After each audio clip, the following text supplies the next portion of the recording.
Oi, gente, eu sou a Regina e este é o canal Te Conto um pouco de tudo. Hoje é dia de mistério. Vamos falar sobre a noite oficial dos OVNIs. A noite em que 21 OVNIs invadiram o espaço aéreo brasileiro e foram perseguidos pelos caças da FAB. Quando chegou para trabalhar no dia 19 de maio de 1986, no Aeroporto Internacional Professor Urbano Ernesto Stumpf, em São José dos Campos, São Paulo, o controlador de tráfego aéreo Sérgio Mota da Silva não imaginava que aquele plantão entraria para a história da ufologia como a noite oficial dos OVNIs. Na noite daquela segunda-feira, dia 21, objetos voadores não identificados, alguns deles com até 100 metros de diâmetro, foram avistados por dezenas de testemunhas civis e militares em 4 estados: São Paulo, Rio, Minas Gerais e Goiás. Só no interior de São Paulo foram registrados avistamentos em Caçapava, Taubaté e Mogi das Cruzes. Em Guaratinguetá, São Paulo, o avistamento foi coletivo. Quem conta é o ufólogo Edson Boaventura Júnior, presidente do Grupo Ufológico do Guarujá, o GUG. Por volta das 20 horas, cerca de 2.000 militares, entre cadetes e oficiais da Escola Especialista da Aeronáutica, testemunharam o fenômeno, a olho nu ou de binóculo, relata ele. Não parou por aí. Os OVNIs, sigla usada para designar objetos voadores não identificados, foram detectados por radares do Centro Integrado de Defesa Aérea e de Controle de Tráfego Aéreo, SINDACTA, o que significa que, em outras palavras, tais objetos eram sólidos. 5 caças da Força Aérea Brasileira, FAB, foram acionados pelo Centro de Operações de Defesa Aérea, o CODA, para interceptar os supostos invasores. Segundo os pilotos, os pontos multicoloridos conseguiam, entre outras manobras, pairar estáticos no céu, voar em zigue-zague, fazer curva em ângulo reto, mudar de cor, trajetória, altitude e atingir velocidades de até 15 vezes a velocidade do som. O número de objetos avistados naquela noite foi bem maior que 21, acreditou o controlador de tráfego aéreo Sérgio da Silva Mota. Às vezes, os pilotos tinham contato visual dos alvos, mas os radares não registravam nada. Outras, os radares captavam a presença de objetos, mas os pilotos não conseguiam avistá-los. A aeronáutica considerou apenas os avistamentos que tiveram confirmação simultânea, contatos imediatos. Em São José dos Campos, São Paulo, a Noite dos OVNIs teve início por volta das 20 horas, quando o sargento Sérgio Mota da Silva começou a gerenciar a decolagem do voo 703 da extinta empresa aérea Rio Sul, com destino ao Rio de Janeiro. Foi quando avistou uma estranha luz, semelhante a um farol, parada no céu. Intrigado, ele ligou para a torre do Aeroporto Internacional de Guarulhos para checar se alguma aeronave seguia em direção a São José dos Campos. A resposta foi negativa. Enquanto os dois conversavam, o objeto sumiu dali e dali a pouco voltou a aparecer e com um brilho ainda mais intenso. Sérgio apanhou um binóculo para observá-lo melhor. Era cintilante e multicolorido, recorda ele. A certa altura, o sargento reduziu a intensidade das luzes da pista de pouso e decolagem do aeroporto. Nisso, os artefatos se aproximaram. Quando ele aumentou o brilho, eles se afastaram. Se estavam tentando interagir comigo, não sei. O que sei é que se comportavam de modo inteligente, observa. Pelo menos 3 aeronaves relataram avistamentos naquela noite. A primeira, um modelo Bandeirante da TAM, que fazia a rota Londrina-Paraná a São Paulo. O piloto chegou a informar ao Centro de Controle da Área de Brasília que havia um artefato se aproximando dele em aparente rota de colisão. A segunda, da Transbrasil, também avistou um UFO, sigla em inglês para o objeto voador não identificado. O voo seguia de Guarulhos, São Paulo, para Brasília. A terceira e última foi o avião bimotor Xingu, prefixo PT-MBZ, que voltava de Brasília com destino a São José dos Campos, São Paulo. A bordo estavam o coronel Osiris Silva, que voltava de uma reunião com o então presidente da República, José Sarney, e o seu copiloto, piloto Alcir Pereira da Silva.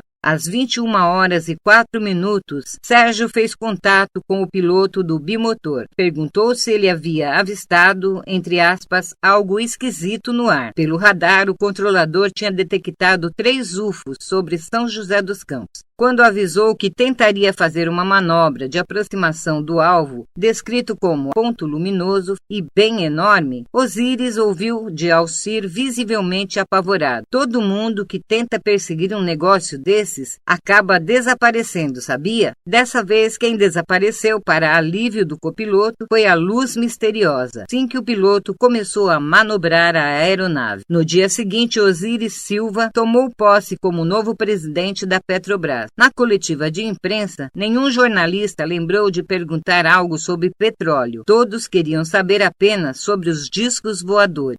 Procurado pela reportagem, Osíris Silva não quis comentar o episódio. A Noite Oficial dos OVNIs é um dos mais importantes casos da ufologia mundial e é o caso com o maior número de testemunhas em todo o planeta, explica o ufólogo Jackson Luiz Camargo, autor de A Noite Oficial dos UFOs no Brasil, 2021. Não definiria o que aconteceu como invasão. Em nenhum momento houve qualquer comportamento hostil por parte das inteligências que operavam aqueles aparelhos.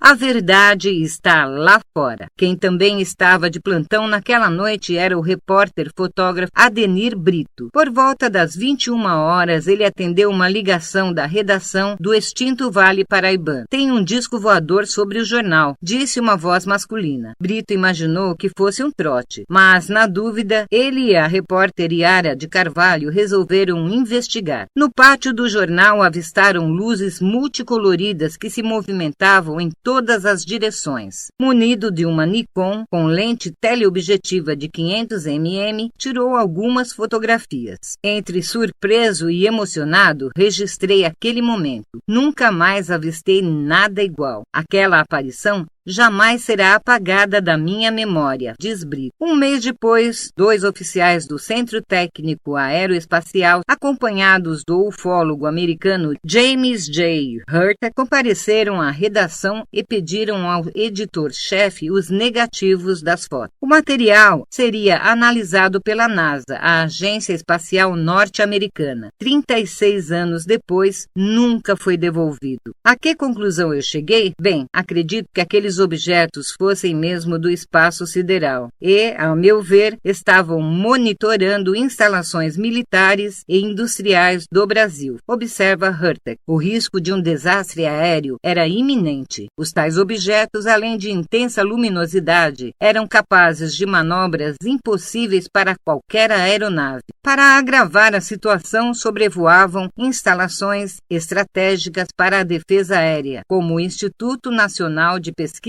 Espaciais e o Centro Tecnológico Aeroespacial, em São José dos Campos, São Paulo, e a Academia da Força Aérea, em Pirassununga, São Paulo. Por essas e outras, o então ministro da Aeronáutica, brigadeiro Octávio Júlio Moreira Lima, 1926 a 2011, foi logo notificado do que estava acontecendo. Dali a instantes, 3 caças da FAB, 2 F-5 e um Mirage entraram em ação. O primeiro deles, um F-5, pilotado pelo tenente Kleber Caldas Marinho, partiu da base aérea de Santa Cruz, Rio de Janeiro, às 22h34. O segundo caça, um Mirage F-103, comandado pelo capitão Armindo Souza Viriato de Freitas, às 22h48, decolou da base aérea de Anápolis, Goiás. O terceiro, um F-5, pilotado pelo capitão Márcio Brizola Jordão, às 22h50, da base aérea de Santa Cruz, Rio de Janeiro. Os 3 aviões de combate receberam a mesma missão, interceptação não agressiva, ou seja, embora estivessem munidos de armamento pesado, tentariam se aproximar de maneira pacífica. Não conseguiriam. Quando os caças tentavam se aproximar dos alvos, eles desapareciam da vista dos militares e das telas dos radares, e dali a pouco reapareciam em outro lugar. Tudo ali foi muito curioso e inusitado. Desde o tamanho dos objetos, o maior deles, provavelmente a nave-mãe da frota, tinha 11 quilômetros de extensão, e até sua tecnologia tecnologia era imensamente superior à nossa, analisa o jornalista e ufólogo Ademar José Guevara, editor da revista UFO. Em nenhum momento eles tentaram nos atacar, brincaram de gato e rato conosco, acrescentou. Pelo sim, pelo não, os pilotos foram orientados e acionaram o modo rojão, manobrar as aeronaves com as luzes de navegação apagadas e os sistemas de armas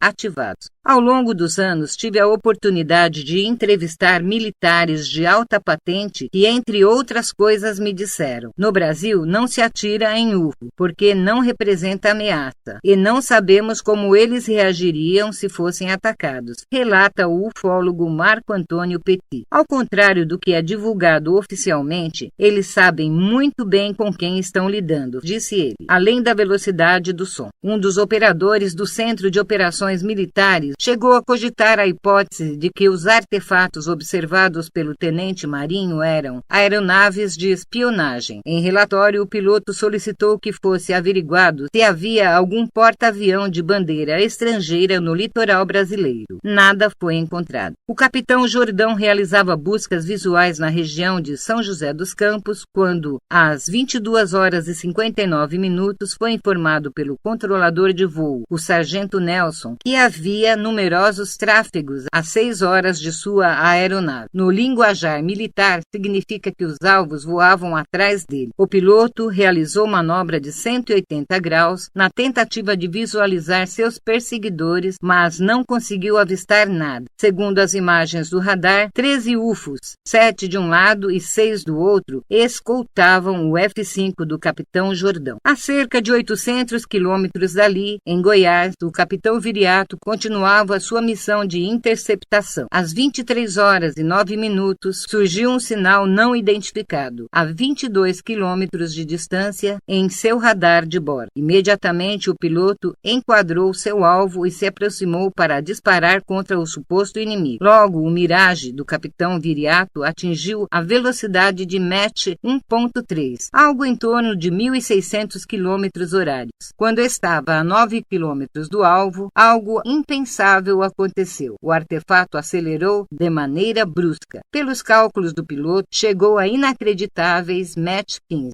o equivalente a 18.375 quilômetros horários. Se existe avião que possa desenvolver essa velocidade, eu desconheço, declarou o capitão Viriato em entrevista ao programa Globo Repórter em 1993. Até hoje não sabemos quem era, de onde vieram ou o que queriam, mas sabemos que, além de reais, aquelas aeronaves eram controladas por alguma forma de inteligência, observa o ufólogo Tiago Luiz Tichetti, presidente da Comissão Brasileira de Ufólogos. Ao longo da noite, mais 2 caças Mirage foram acionados, um pilotado pelo capitão Rodolfo Silva e Souza e outro comandado pelo capitão Júlio César Rosenberg. O primeiro decolou às 23h17, o segundo às 23h46, ambos da base aérea de Anápolis, em Goiás. Nenhum dos dois teve qualquer contato visual ou através de radar de bordo com qualquer objeto voador. Não estamos sós. No dia 23 de maio de 1986, às 16h30, o então ministro da Aeronáutica, o brigadeiro Octávio Júlio Moreira Lima, convocou uma coletiva para comunicar à imprensa que 5 caças da FAB perseguiram 21 UFOs. Não se trata de acreditar ou não em seres extraterrestres ou disco voadores. Só podemos informar e dar informações técnicas. As suposições são várias.